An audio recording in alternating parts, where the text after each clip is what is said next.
I'm Dan Galusha, and welcome to another edition of Dan's Fishing Tales. In fact, today we're out here fishing and I'm using spotted gobies. I just got that fish right there. This is a blade, a Blitz blade, a spotted goby blade. Might be switching to other colors, might even be going to a rattle trap. I don't know. I've been having great success with a rattle trap, but I decided to go with the blades. Why? Because of the fact that the water temperature is dropping, and dropping a lot. In fact, I'm going to get this fish back in the water. Not a real big one, but a good start.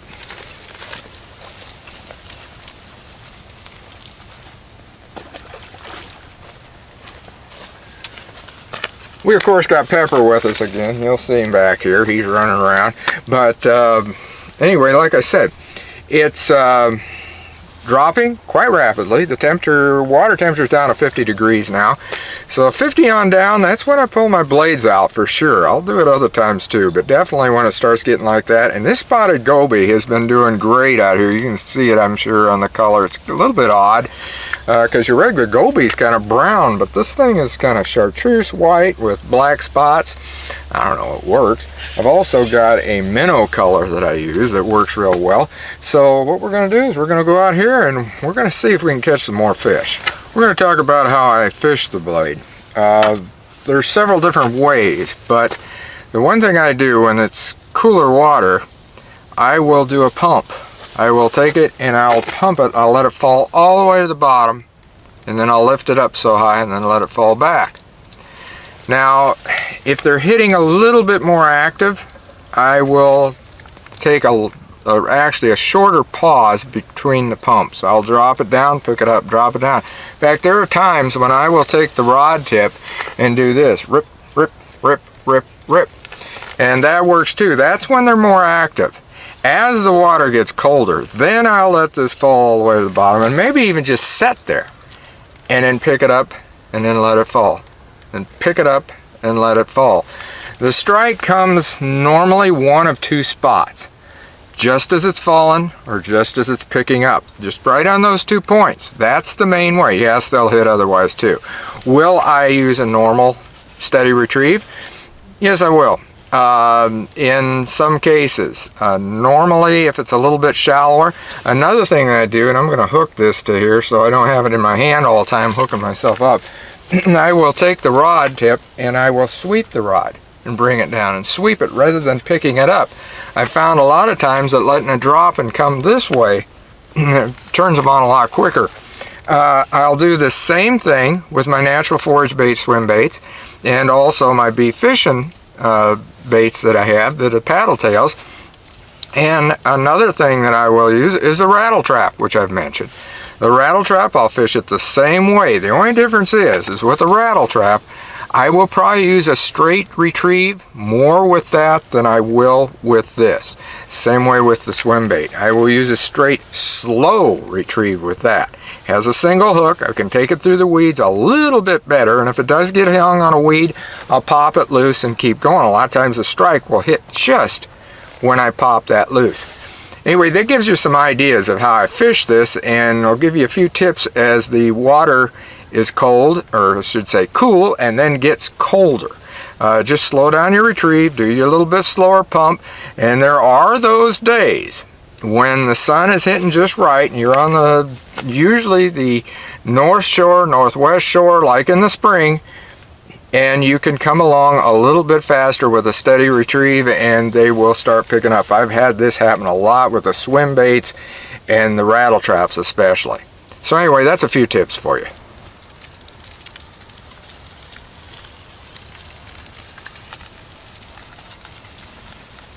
Got one, but not on what you think.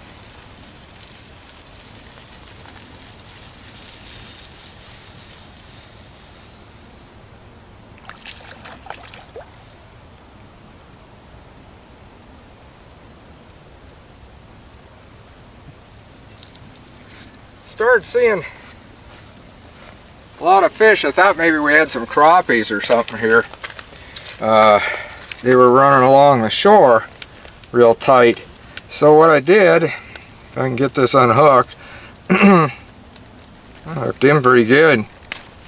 There he is, small, definitely small. But that's one reason I thought we had some crappies. Let me put him back.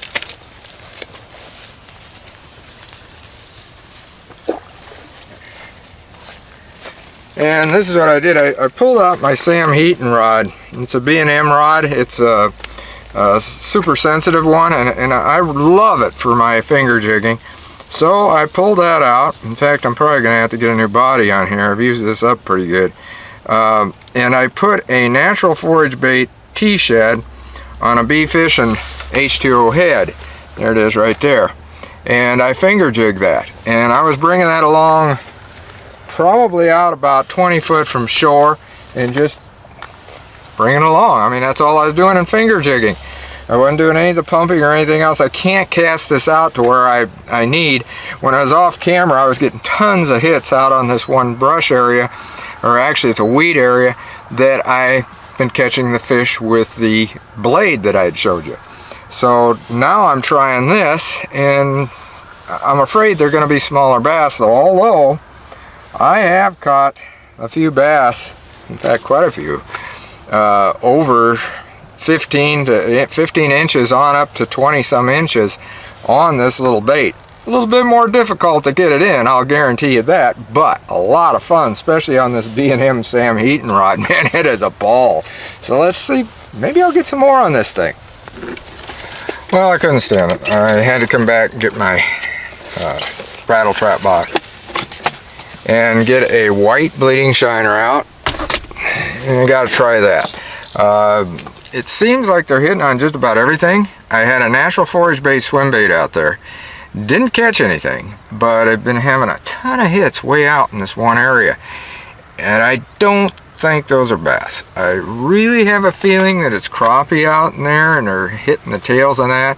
If I get into the big crappies, they'll take that natural forage bait, and I may drop to a different swim bait, which would be an oyster color, and it's a Pulse R, couldn't think of the name. Pulse R, put out by Bee Fishing, and I got a smaller one, and I just might try that. But right now I gotta try this, and this is it, by the way. This is the white bleeding shiner, and you can see here's a piece of weed, fluffy as can be. That's been in that edge box is why, with the water wick. Took it right out, great.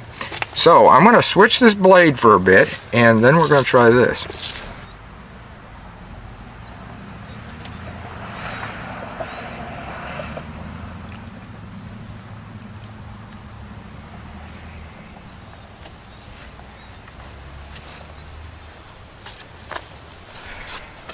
Well, I changed locations, went back to spotted goby, and was able to get another one anyway. And nothing huge, but another fish. We're going to see what else we can do, but it really looks like right now this Blitz spotted goby is the fish of the day, or the bait of the day, but take a look at the weeds I'm fishing in. I mean, it's a ton of weeds. So we'll get him back in.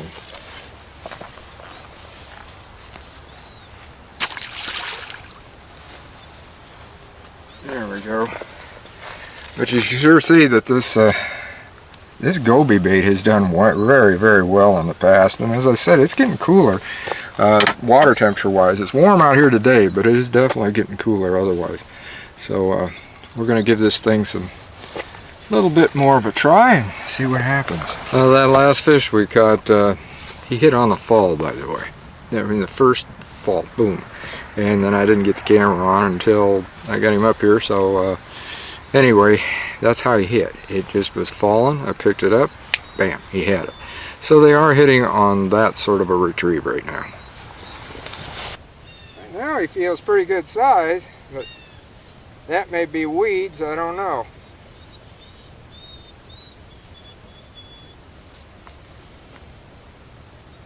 Oh, he's off. Came off. I'd say he was about, I don't know, 14 inches. That's the way he looked. That's why they call it fishing. I switched over to a rattle trap, and I have to show you the color. When I get it in, hopefully we get the fish in. Don't know what size we got. Seems good, but again, he's in the weeds.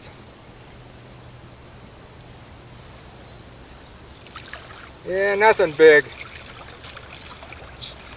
He was in the weeds.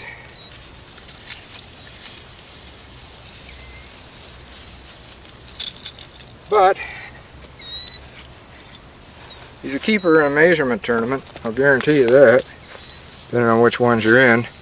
We'll get him back in. I'm going to show you this rattle trap, and I'm going to start using this just a little bit more because I've had real good success with it.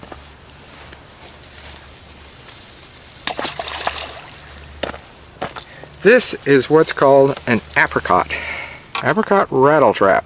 Yep. And I've had real good luck with that thing, and so hopefully we'll be doing a little bit more. It's got a dark green. I don't know why it's called apricot, really don't, but that's what they call it. So now I'm switching back to a rattle trap. I mean, this has been one of those days, without a doubt. Rattle traps, swim baits, the spotted goby swim bait, you've seen that one. You know, it's just been one of those days. Even that little T-Shad got one, small one, but it got it. And maybe we'll get more, we'll see here. By the way, what I'm doing with this rattle trap is, you know, I was telling you about sweeping it. That's exactly what I'm doing with it now. I am casting out, letting it drop, and then just sweep it. Reel back, sweep it. I'm not letting it drop a whole lot back again on the pause, but I am giving it a pause. So that's what we're doing with it, and that's how I caught that last fish. We're going to talk about color just a little bit, because the fact I brought up this apricot rattle trap, you know, does color really make a difference? Well, I think so. Quite a few years ago, Dr. Lauren Hill came up with a system which was put to use in what was called a color selector made by Lake Systems. Well, think of it this way. Why, when you're using rattle traps, now it's the same lure. This is where you can prove it. Sometimes, no, I don't really think color does make a difference as long as it's dark or light or whatever. But with rattle traps and even the blade baits, you have a multitude of different colors. Well, why does one outperform the other on a certain day? And this is a typical example. Here a while back, there was a day that I caught them on khaki shad rattle traps. And I switched around. I went to other rattle traps. No, not a bump. Went back to the khaki shad, bingo, caught them. Then, just the opposite. I started getting them on the white bleeding shiner, which I showed you and I was using, and I've been doing very, very good here with that lately. Not today. Can't get a bump. I put this one on, cast it in the same location I've been casting the others, and also the spotted goby, which has been doing the best, and it gets a fish. So, just, you know, that's just throwing us something out here for thought on colors. I really do think colors make a difference, and why would this one work? Well, right now I think these bass are feeding on bluegills. There's quite a few small bluegills out around here, and I don't think they've been feeding on them quite as much. In fact, the bluegills are much more active, so naturally the bass are going to see them more so. They're more active, they're out, they're running around, I'm going to grab them. So I went to this, and I caught one. I may catch some more, I don't know, but that is what I wanted to bring up about color. Okay, I've got another one, I think. Yep. I've got another one on the on that apricot rattle trap.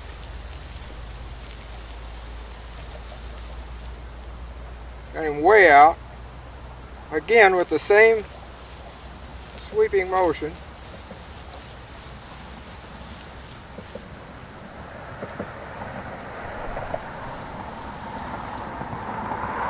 Nothing big,